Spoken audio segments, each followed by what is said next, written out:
И од многуте градови кои што можевме да ги избереме денеска, да ги представиме како град со богата туристичка промоција, го одбравме еден од најубавите, а тоа е Крушево. Мој гостин во студиото е градоначалникот на Крушево, Нико Цоневски. Добар ден и добре дојдовте. Добар ден, благодарам на поканата и поздрав до вашите гледачи.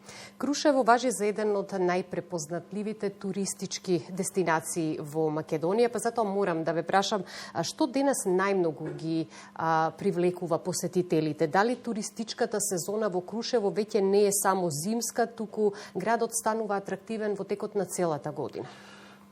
Па покрај вообичаените работи за кои туристите доаѓаат во другите центри, Крушево изобилува со богато историско и културно наследство.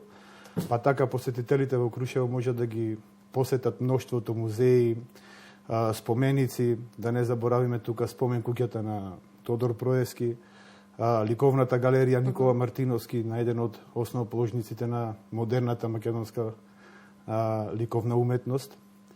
Згора на сето тоа, ако го ставиме и гостопримството на крушевчани и можноста за различни работи кои можат посетителите да ги прават, од јавање коњи, летање со параглайдер и така натаму, Крушево представува една од топ дестинациите во Република Македонија. Доволен и голем предизвик за локалната самоуправа да инвестира во развој и промоција на туристичките потенцијали кои што ги споменавте. Јас овде ќе ги споменам параглайдерството, историјата и природните убавини кои што се заштитен знак на Крушево.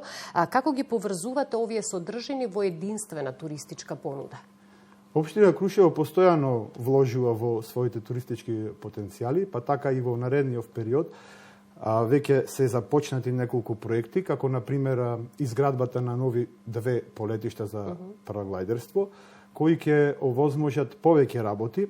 Прво, ќе овозможат користење на различните ветрови кои дуваат на полетиштата, односно струењата на воздухот, но исто така ќе растоварат дел од полетиштата кога ќе имаме организирани надпревари, за да можат и рекреативци да ги искористат полетиштата и да летаат во своја собствена режија. Исто така во тек ни е проект на изградба на дел од обиколница околу градот Крушево, која не само што ќе придонесе за добробитот на крушевчани со тоа што ќе растовари дел од сообраќајот и од тешките возила кои минуваат низ општина Крушево, туку ќе ги поврзе скијачките терени, каде што планираме да изградиме во иднина поголем паркинг, што би им олеснало на посетителите да ги посетат истите.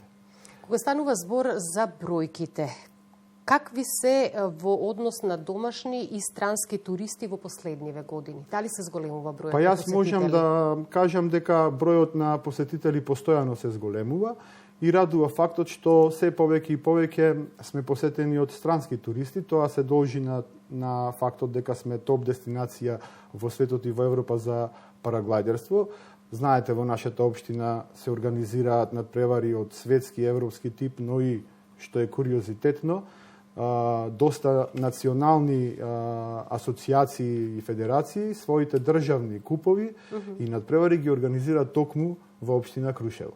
И сега, што е најважно за туристите кога ќе дојдат во Крушево? Инфраструктурата, сместувачките капацитети или содржините што ги нуди градот? Или сето тоа заедно ја дава комплетната туристичка понуда?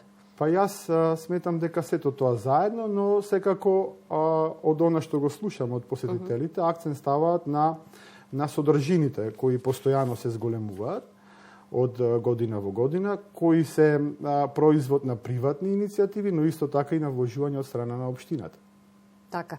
На кои инфраструктурни моменти проекти работите во моментов, затоа што споменавте нели дел од патната инфраструктура, дали патната инфраструктура и пристапноста до Крушево се на задоволително ниво? Тоа е нешто што исто така ги привлекува или ги одвлекува посетителите за да дојдат до една одредена туристичка дестинација. Овој пат еве Крушево.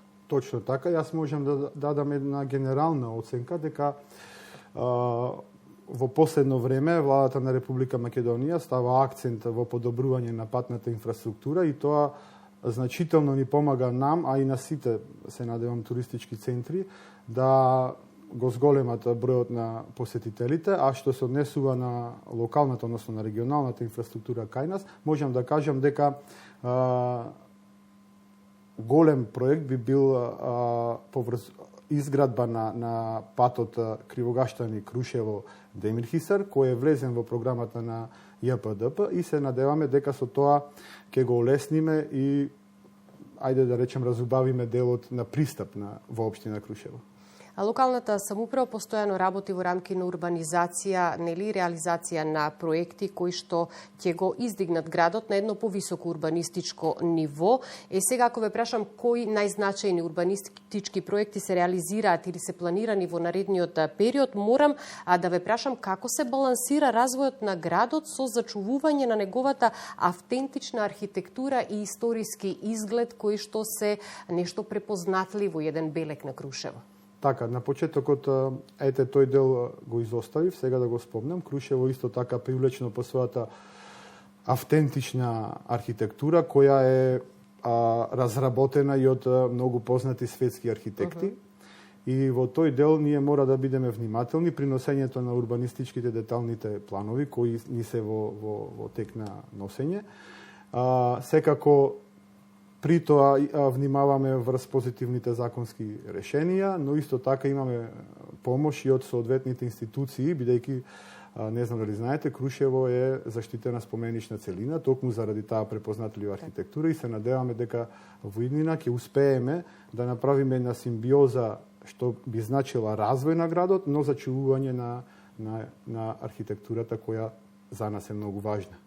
Покрај тоа што го прави локалната самоуправа, има ли интерес од домашни и странски инвеститори за вложување во туризмот и генерално како локалниот економски развој се одразува врз животот на граѓаните во Крушево и токму преку развој на туризмот? Секако нашиот акцент е ставен врз вложување во таа насока и можам да кажам дека заинтересираноста на приватните иницијативи е прилично голема. Тука сме ние да обезбедиме можност истите да ги реализираат своите идеи, своите инвестиции. Во моментот секторот туризам во Крушево е најголемиот вработувач, работодавец и токму затоа и ние се трудиме истото, односно туризмот да го крениме на едно повисоко ниво. Приватните капацитети се многубројни кои што овозможуваат нели жителите својот економски бенефит да го реализираат нели токму преку оваа туристичка дејност. Има и хотелски сместувања, но сето тоа генерално земено влие сериозно врз економскиот развој на општината. Точно така, бенефитот и директен и индиректен апсолутно се гледа во општина Крушево. И многу фамилии, многу луѓе живеат од туризам, директно или индиректно. И фактички тоа е нашиот предизвик за воиднина, да овозможиме економски развој на општина Крушево, а една од работите со што би го направиле тоа е секако вложувањето во туризма. Каква е вашата визија како прв човек на Крушево за градот во следните, да речеме, 5 до 10 години? Па, мојата визија е пред се да ги решиме потребите на граѓаните на општина Крушево, кои се многу, да обезбедиме квалитетно и стабилно водоснабдување, квалитетно управување со отпад, да реализираме проекти што би значеле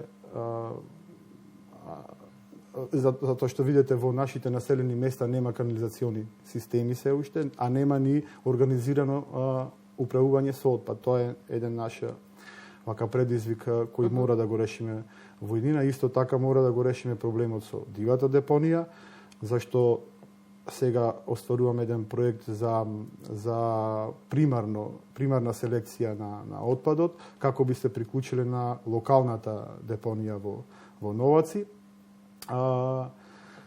И јас на едно друго гостување кажав дека Крушево го гледам како едно мондеско место, налик на монденските места на градчињата на Алпите. И се надевам дека можеме тоа да го направиме секако со помош на владата на Република Македонија, но најважно да се сплотиме сите во рамките на општина Крушево, и оние кои носат одлуки, и оние кои ги бираат тие што ги носат одлуките, за на крајот да ја постигнеме нашата цел. Да, и јас вообичаено во емисиите велам, предизвиците се пред вас, треба да ги реализирате проектите кои што ќе донесат развој и урбан лик, но и подобри услови за живот на граѓаните во општината. Граѓаните очекуваат решенија и резултати. Која ќе биде вашата покана за сите оние кои што можеби подолго време не биле во Крушево или планираат да дојдат? Ете, Крушево станува место кое нуди интересни содржини во текот на целата година, но особено тоа се работи во летниот период, кога имаме мноштво манифестации од типот на културни манифестации, забавни манифестации, надпревари и така натаму. Па така што ги канам вашите гледачи да не посетат оваа летна сезона, да уживаат во сите тие настани, но и секако да се разладат во топлите жешки денови кои ни престојат. Ви благодарам многу за гостувањето и еве ветуваме дека во наредниот летен период сигурно ќе го посетиме Крушево, затоа што навистина има што да понуди. Ви благодарам на поканата.